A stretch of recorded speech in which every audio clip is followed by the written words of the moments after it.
In my 10 years of service to the community, through volunteering, then working at the community television studio at Continental Cablevision, I've heard my share of complaints. Now I have one that I'd like to share with you. Of course, you have the right to change the channel. I'll give you a couple of seconds to get the clicker.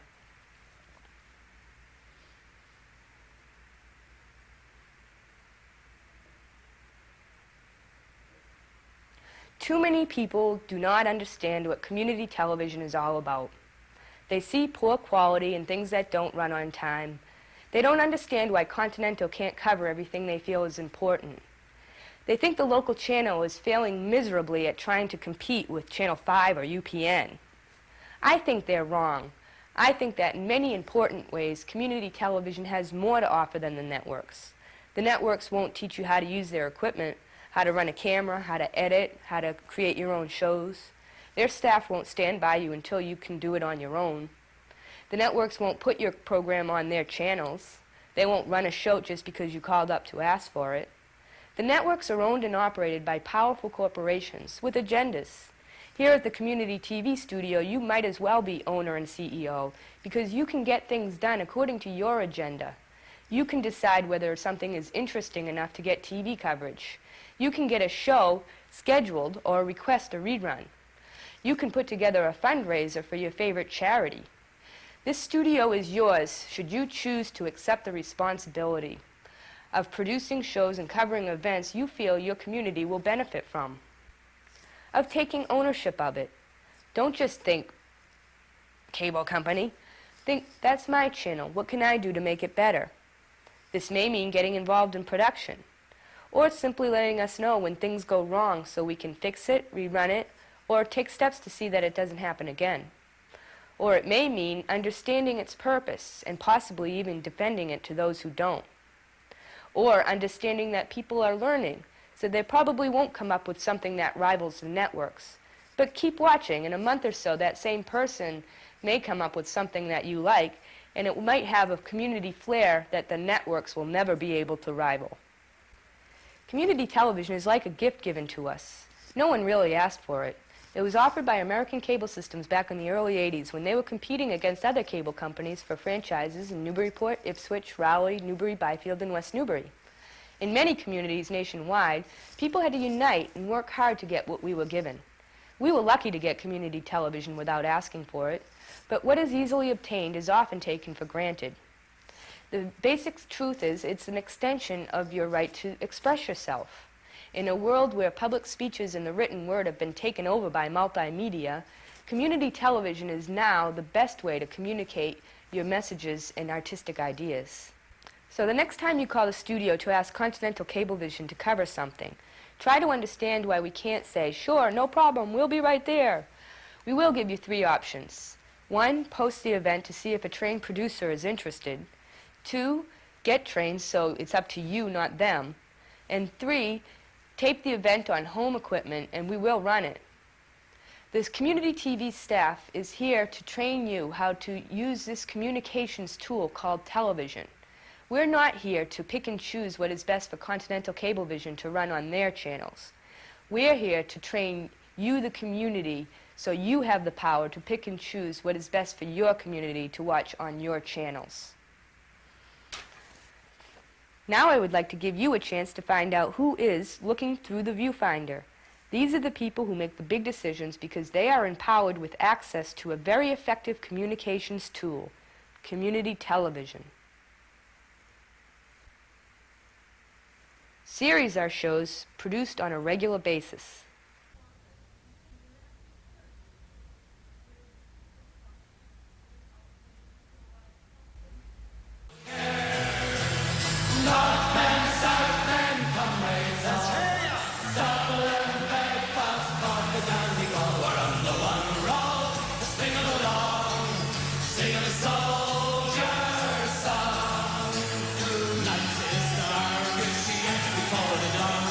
From the sessions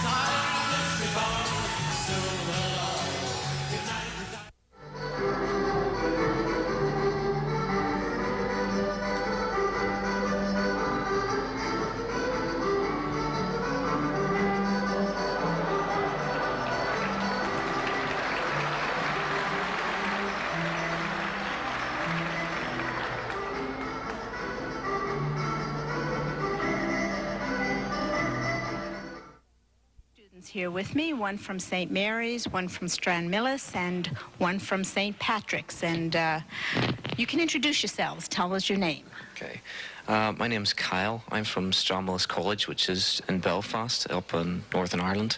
I'm 21. I've just finished my 3rd year in the teacher training college. I've got 1 more year, and then I'm a fully qualified teacher. So. Wonderful. And this young lady?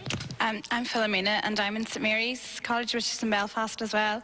And we're both at the same stage, so only one.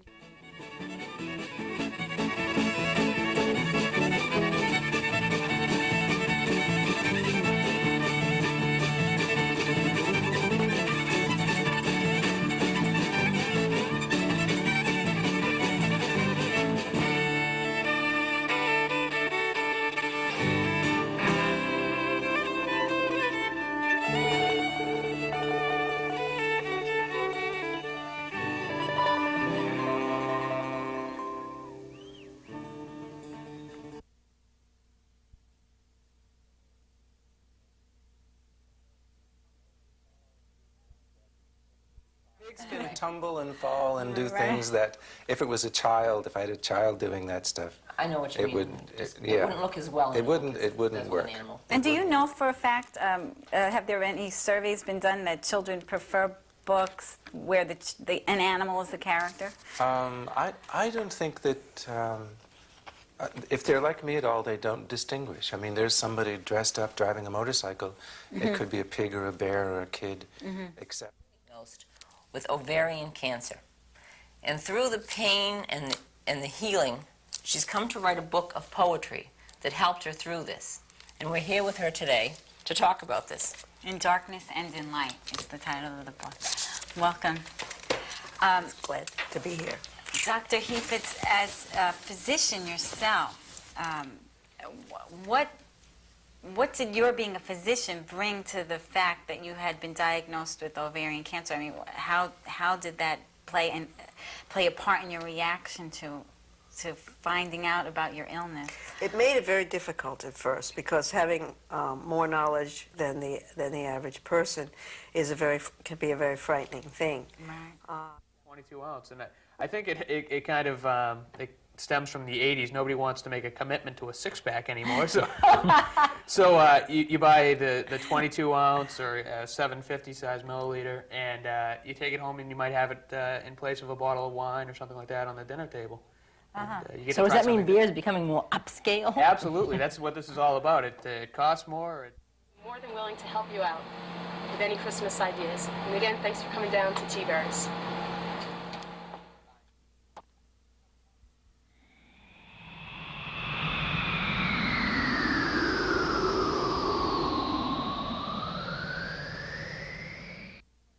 Next we are with Tina from Tina's European Fashions, 30 State Street. Welcome, Tina. Hi, welcome to my store too. We're going to give you 2 minutes to tell what you have in your store. Okay. Sheila has the stopwatch. Go. Okay, ready? Go.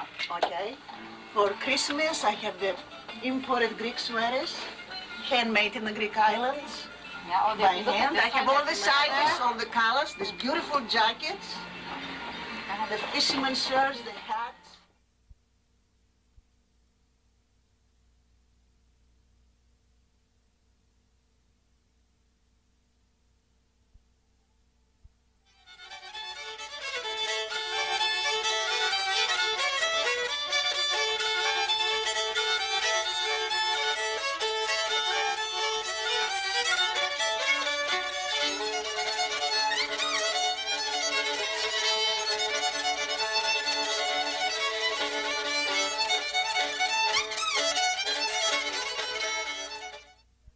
A little about my fiddle. This is it's an American-made fiddle. It's from about 1890, made by a violin maker named Boyd in Boston.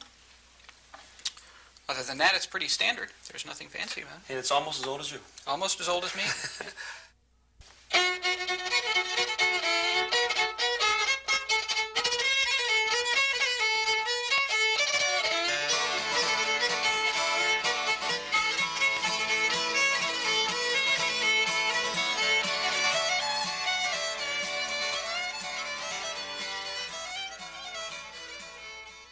We want to thank thank you for tuning in to Fiddle Magic. Again, my name is E.J. Willett, and this is Chip Chase. And we'd like to invite you to come join us with our club, the New England Fiddle Club. And it's for beginners, intermediate, and advanced. And you don't have to just play the fiddle. You can play guitar, piano, or mandolin, or banjo, or whatever you'd like. It's all for fun. And by all means, give us a call at 508-462-9020. That's 508.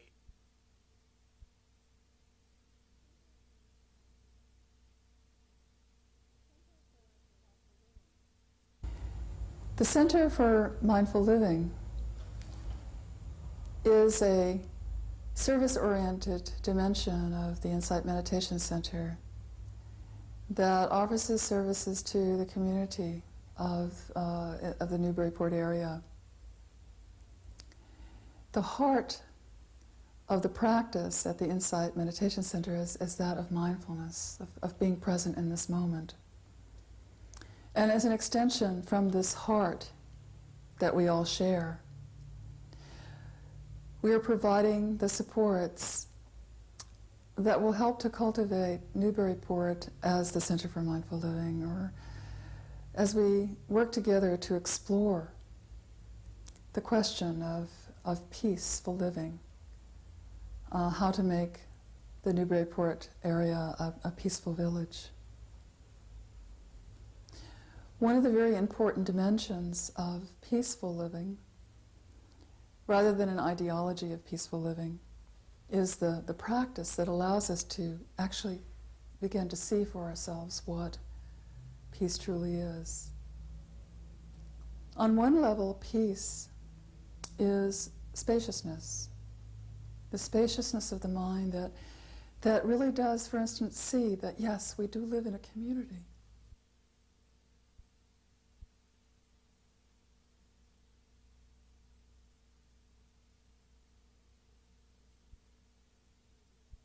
You've got all your tricks or treats rather. You don't do tricks. You've got all the treats already, right, to get away. You have to watch out for those little goblins coming to the door tonight. Yeah, I would say that I hope the kids are safe tomorrow night, or tonight. Actually, we'll be seeing this tomorrow night. And there was a great Halloween party yesterday that Harold Harnch used to head up, and the city council through Joe Spaulding continued on with that tradition. So. There was about 200 kids that went to the Halloween party yesterday. It was held up at the Bresnahan School, and they had a little parade down from Atkinson Common, and it was a beautiful day for it. So it was pretty great. In addition, yesterday in town, the National Trust for Historic Preservation had a national meeting in Boston this year, and they came to Newburyport as one of their side trips as an example of how to do historic preservation. So it was neat to have all those people in town. Very nice. Did they go look at the firehouse center? They went down to the firehouse. They took the Historic Society took them on a tour of the community and everything. So, oftentimes we take for granted what we have. And there was a luncheon here yesterday for those people, and there were people from Australia and Scotland, and plus in addition across the United States.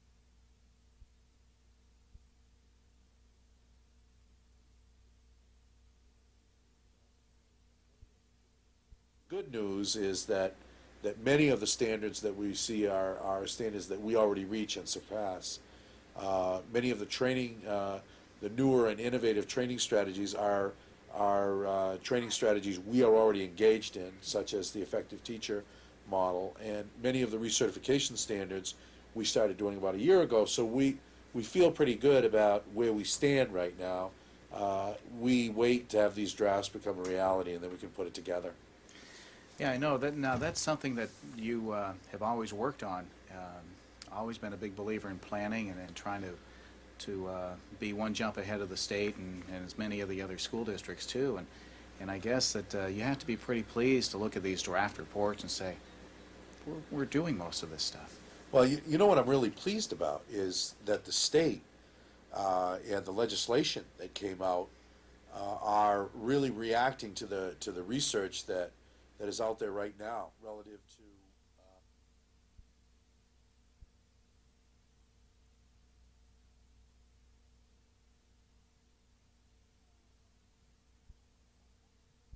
Two more. 1 and 2. Come center, nice big inhale. Drop the head over to the right. Stretch away all that tension from the day. Stretch it out. Other side.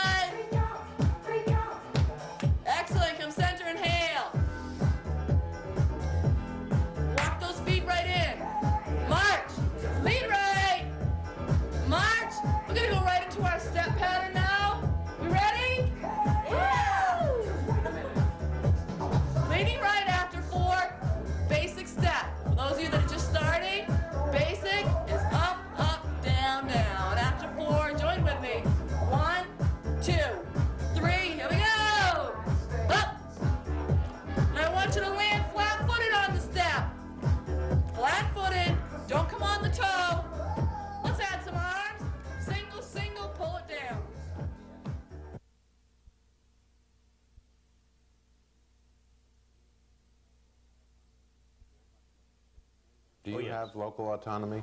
Very much so. Exclusive control over what gets written in the editorial pages? Well, myself alone, I do not. The publisher is involved with decisions like that. But between us, we do have editorial autonomy. We have some bookkeeping things that have to be done Ottaway-wide, but that's about it. Now, you report in the organization then to whom? The publisher. The John publisher. Kinney lives here in Newburyport and has been with us for 3 years now. I see. Okay. We generally have each police department from the area, which would be Newburyport, Amesbury, Salisbury, Raleigh, Newbury. They would bring the prisoners in here. We would then open this door, they would drive in, and we would shut the door. And we do all this from the control room where we were at before. I see. Is there a camera in here as well? There's a camera in here, yes. Yeah. It's right down here. Well, it still smells of new paint in here. We just painted the floor yesterday. Oh, you did? Oh, okay. I thought maybe that was because the building was still new. No. How old is the building again? It's just a year old now. Just a year now. But they would back in here, we would shut the door, then they would take the prisoners out. That way, if the prisoners got out and went to take off, they can't go anywhere. They're stuck in here. The issue here, Chip, is this, that in 1991, during that first session, that bill was filed, was going to be filed, but never filed. In 1992, it was filed by the Commissioner Department of Public Works. In 1991... So the bill essentially provides that the Department of Public Works could use its own people for flagmen and thereby save money, hopefully. Well, that's the problem. When the commissioner came and testified before our committee, he suggested that it might save anywhere between $1.6 and $3.1 million, but he wasn't sure. And when we asked the commissioner for how much money, for an exact...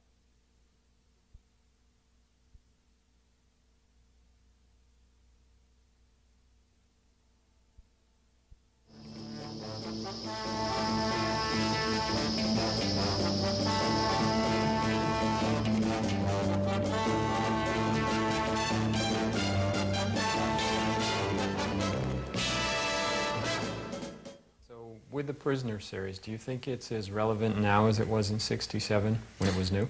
Yeah, I'd almost say it's probably as relevant, if not even more so, just because it's, it's dealing with how people exist in society, how society tries to make you conform to that, and if you look at things nowadays, I think there really is almost like a backlash that it's almost like the status quo is what people are striving for, as opposed to, trying to do something different and trying to make different lifestyles and that type of thing. Would you think it was as relevant now that it was back in '67? Oh yeah, yeah. I mean, I think the things that become dated are things more of style than anything else. But I mean, specific? Well, just things like sort of not important things like lava lamps, stuff like that. Right. The superficial stuff. Yeah, yeah. I mean, they're not real important to it necessarily, but they do stand out. Or there's a certain style to. I mean, you have to acknowledge that there's a certain style to maybe editing and things like that that's changed. It's well done. There's no question. Right. It's still well done and all. But it certainly is of its time in some senses of the word, and kind of out of its time in others, because there are some things that, they are relevant. It would be relevant if you went back to the 1910s or something. I mean, the points are always relevant, I think. Right. You're talking about an individual trying to maintain an individual identity. And I think that's what makes, with something like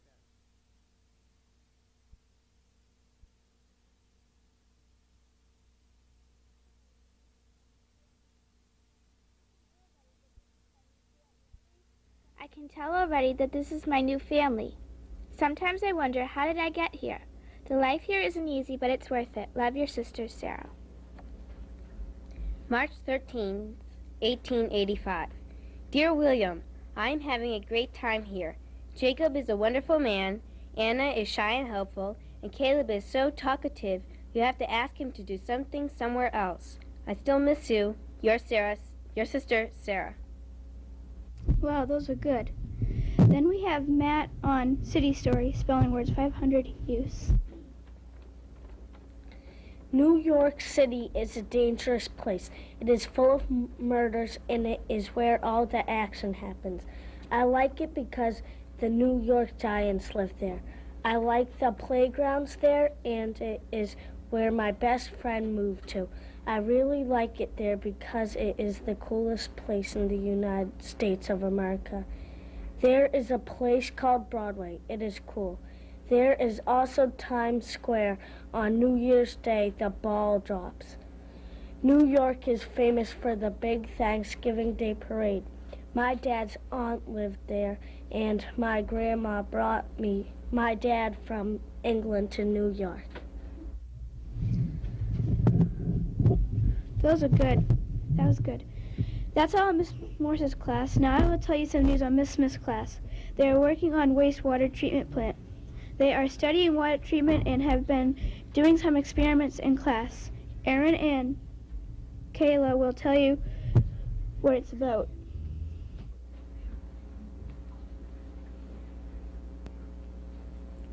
Well, we've been working on gravity, and we have two balls here, and as you can see, one's bigger and one's smaller. And we're going to drop them at the same time and see, well, we already know, but we'll see.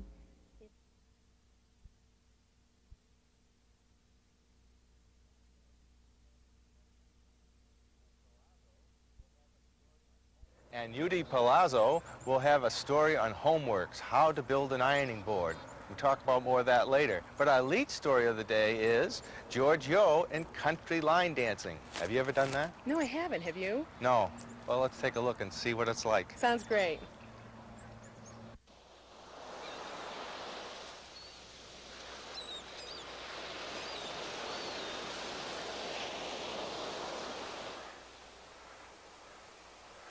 Boy, ever since I was a kid, I've been a kind of shy and retiring. Because of that, I've missed out on a lot of stuff. Like bungee jumping. Geronimo!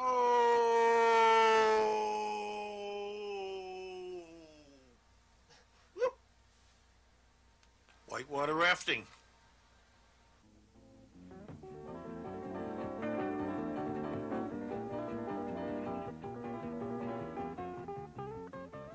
Are you ready now? Ready to go?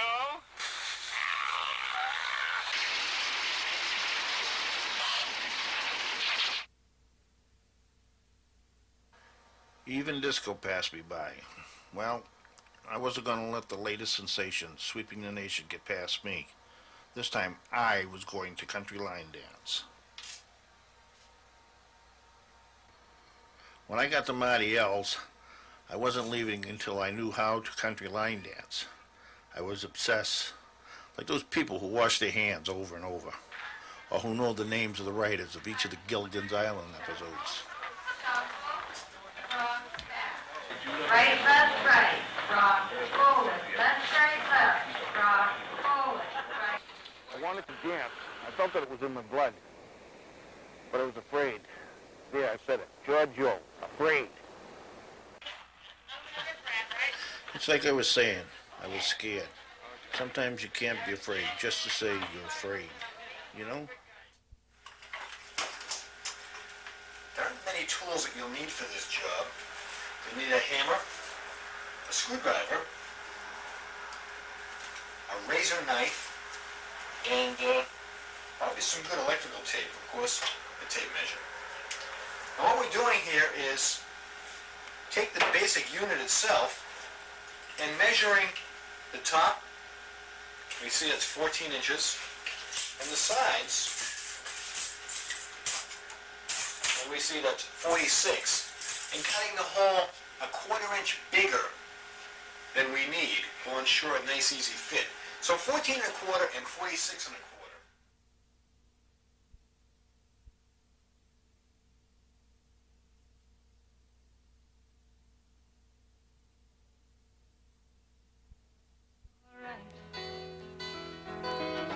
I drive a school bus in Kentucky.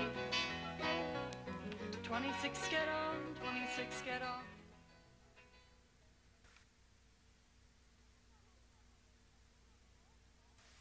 Chickens on the Loose by David Knight, Seth Butler, Chris Yobe, Krista Dern, Megan Bastine. Once in the year 1994, there were two kids named Jason and Crystal. They lived on a farm in the country. They had lots of chickens and animals. One night, the chickens got loose. They ran all over town. They went to people's bedrooms and refrigerators. They woke everybody up in the middle of the night. In the morning, people saw chickens. The kids said, "Mommy, there's a monster under my bed." And the mother said, "It's nothing, dear." When the mother and father went down into the living room to sit down and read, there were...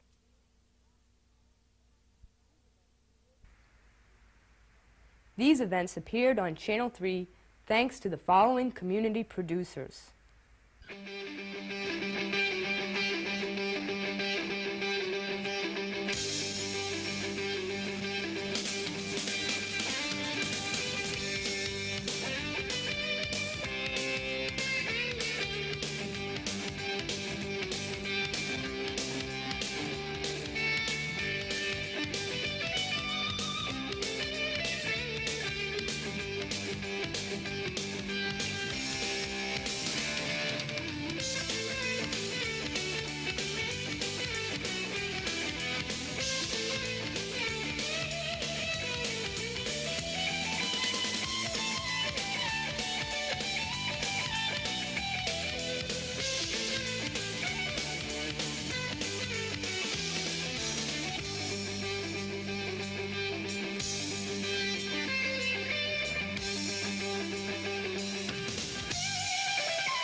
Welcome, ladies and gentlemen, boys and girls, to another youth hockey game brought to you by Continental Cablevision. Tonight we're at the Graf Rink in Newburyport for the 7th annual Larry Fournier Tour Hockey Tournament. Tonight's game is between Newburyport and Agawam. This is a Squirt A matchup. Right in on the play. Newburyport in the corner after it. That's McDonald. McDonald goes around the net. In the seemingly most innocent and unlikely of places.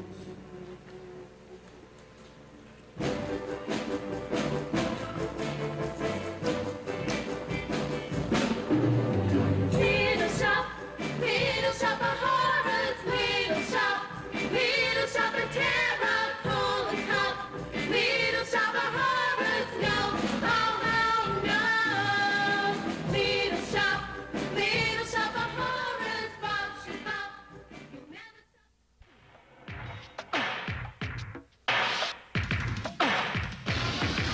You thought you were fresh, I'm not impressed. You took some pipe and you thought it was blessed, but it's not. Now you worry, you took that bait. Now who is sorry? You tried to tell me it wouldn't work. Teacher's a liar and your father's a jerk, so you say I'm gonna do it my own way. I'm breaking off and I'm starting to take. I say no, hell no, I say never, ever, ever. Take it from me, I'm just too clever. Grabbing hold when the chain is the heaviest. Feel the pain when the pain is the steadiest. You got somebody on your side. You lied when you said you didn't. So listen to the lyrics that I say in the song. What I said is I said don't do it. Break.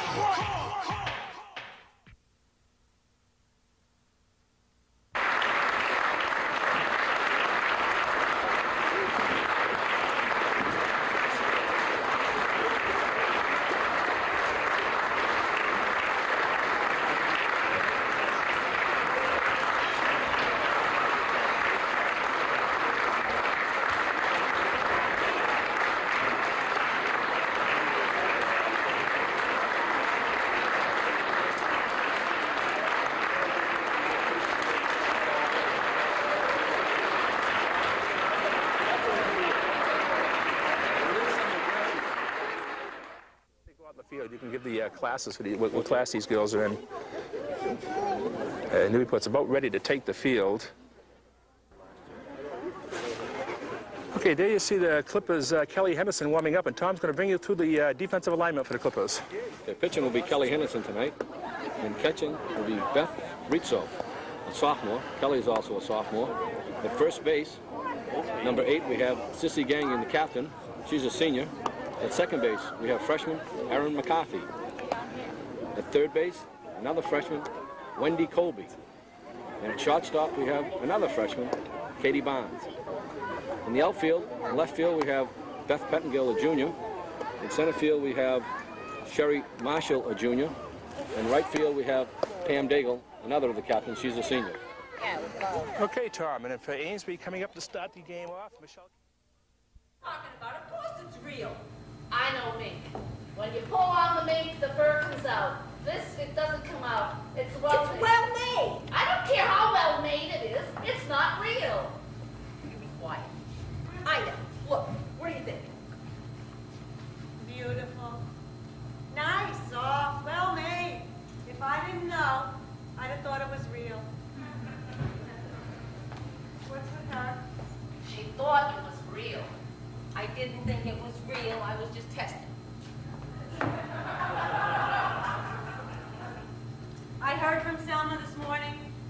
Oh? She says this is going to be the best affair yet.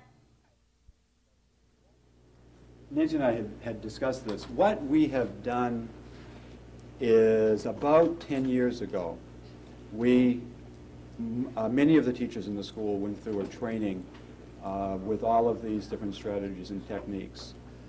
And we were getting, or I was getting, some feedback around some of the study skills issues. And it's one of those things that dawns on you when you realize that over a 10-year period of time, staff has changed, and people who were here when that training program was undertaken and when the skill development was put in place are no longer here. New people have come in. We really haven't paid attention to doing that. So I've reorganized it. I jumped at the opportunity to do study skills at this time of the year because it's timely, number one, but also because the presentation that I started last week, that Nancy's joined me with this week, that 2 other teachers are going to join me with next week, is going to then go to staff, so that everyone gets a refresher for all of these strategies.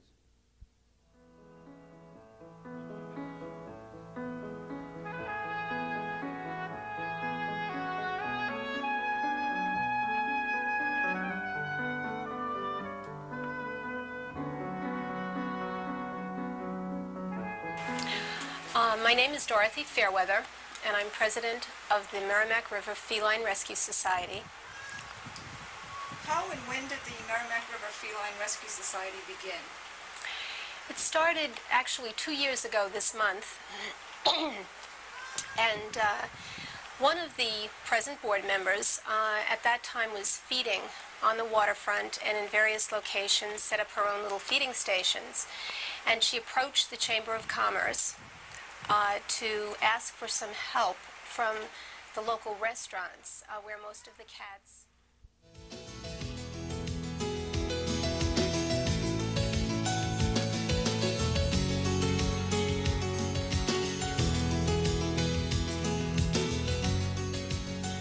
Electric cars, our transportation of the future here today.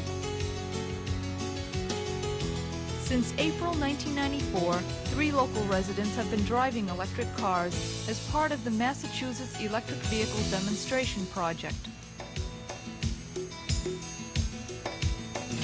Sponsored by the Division of Energy, several utility companies and private organizations, the focus of the project is to test and evaluate the day-to-day operation of the electric cars by commuters. The drivers commute daily to the Newburyport Park and Ride lot, where the electric cars remain parked during the work day. Overnight, the cars are plugged in at the drivers' homes to recharge the batteries for the next day's commute.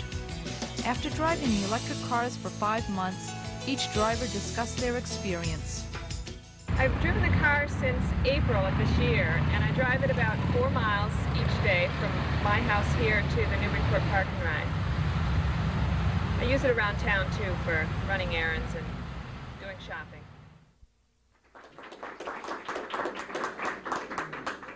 Thank you. And I'd like to thank Anna Jakes for hosting this series for the 2nd year in a row. I think there are more people here than at the last well, I wasn't able to attend the last forum, but last year, and I think that more and more people are aware that we all ought to be concerned about the problem of domestic violence, and that we are becoming increasingly aware that it is something that is preventable, that violent behavior is not necessarily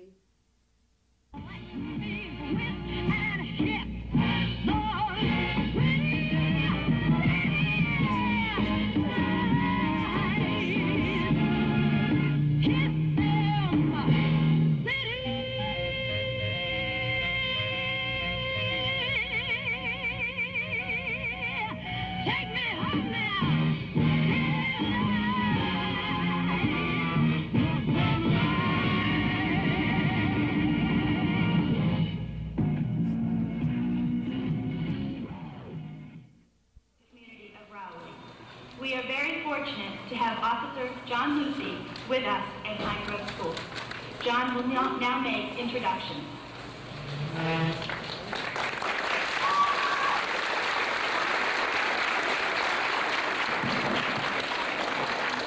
like to introduce our honored guests who are seated at the stage. First is Principal Pat Marshall. Second is the 6th grade teacher, Mary Nicken, who I would like to say helped me tremendously, especially with the personal commitment essays. Through her English teaching, she was able to produce some very, very good work for her students. I thank her for that.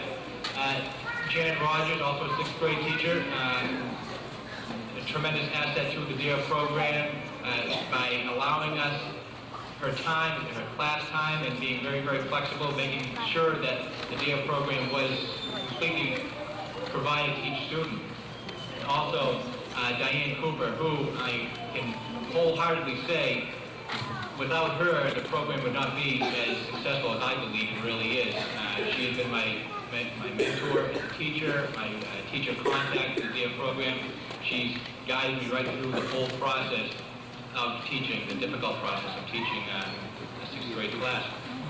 Also, sitting for and representing the Triton Regional Superintendent's Office is Assistant Superintendent Dr. Ellen Minahan, and Chief Kevin Barry, Selectman David Morse, David Peterson.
Hello everyone.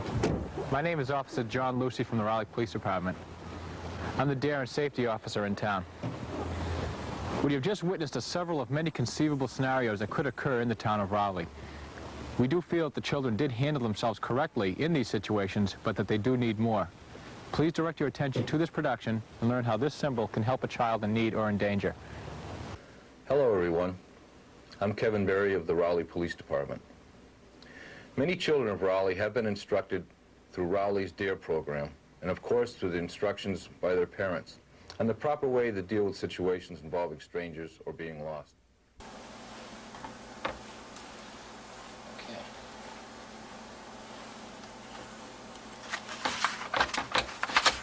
Very good. I want you to make your phone call, okay? Give you a towel to wipe that off. All right.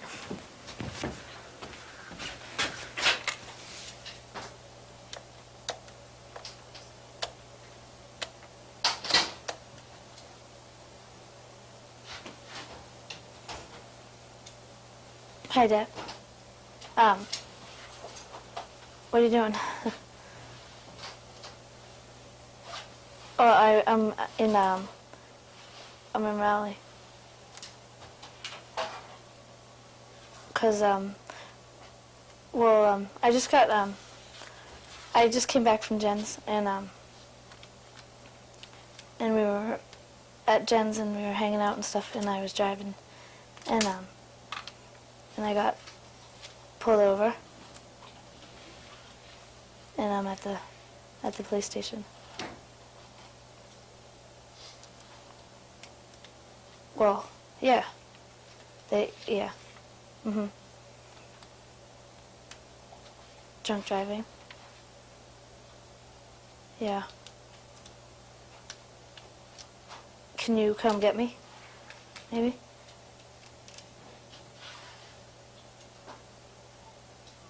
Dad?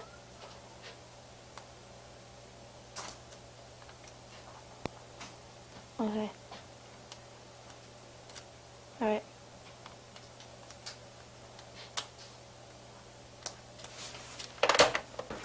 Okay, Grace, right this way. Put you in a holding cell till your ride gets here.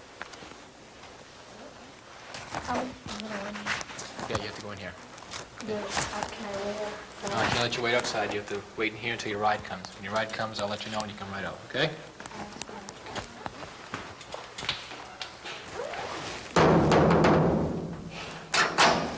Are the tubes that go off the windpipe and into the lungs? That is correct. Henry, pick again. I'll take chewing tobacco for 400. True or false? There are over 4,000 chemicals in tobacco. True. There are over 4,000 chemicals in tobacco. If you ate a whole can of chewing tobacco every day, it could kill you. That is correct. Well, Betty, what have you learned from playing Jeopardy? I never knew that cigarettes and smoking could cause so many problems like lung cancer, emphysema, or that chewing tobacco eats the enamel on your teeth. I'm going to quit right here and now.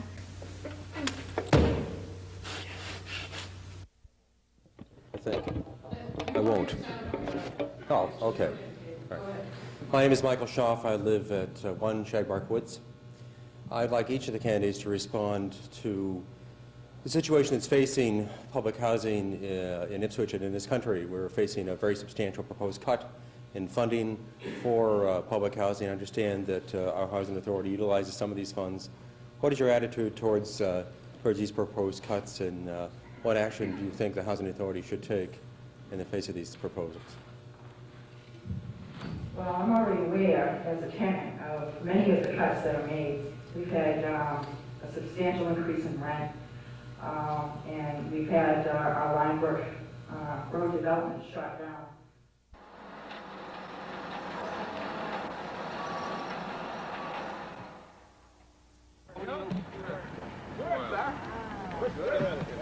Come on. Goes back is what's up? Brand new one. Can I play with the dozer? That's in case those your pumps. In case those your pumps. You're gonna have something on your head. So let's stand back. That's great. How's the Sandman? Yeah, all right.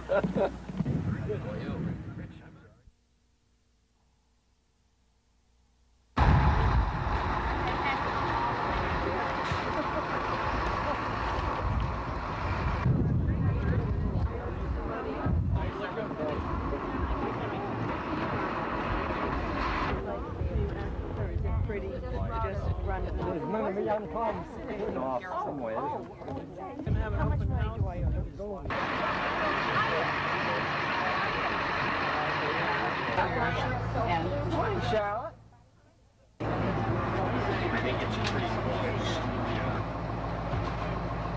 I guess everybody here knows me. I know most of myself. My name is Dick Cunningham. Come into the industrial park, and there hasn't been a lot of turnover. There are a lot of happy people, and we think we're on the right track to continue that theme. So, good luck, and we're here if you need us.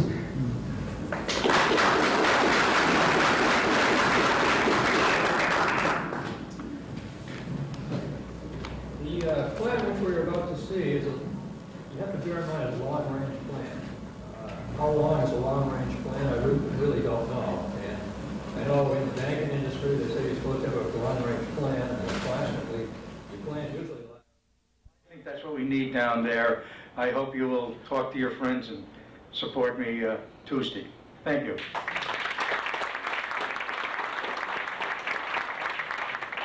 Thank you, Nick. How do you get to be one of those show horses? I'm getting pretty tired being a work horse. The next candidate on the Democrat side is Jeff Haywood. Is Jeff here? Okay. Then we get to the former mayor of Beverly, Jack Monahan. Thank you, Kevin. It's always nice to be here, and it's nice to see my good friend and colleague, Representative Tim Clark. I'm a conservative Democrat. All the busy things going on that we all know about on Route 1. But do we know what's on the other side of this old railroad bridge? In just a moment, we'll show you. The Studebaker Zone. That's what it is.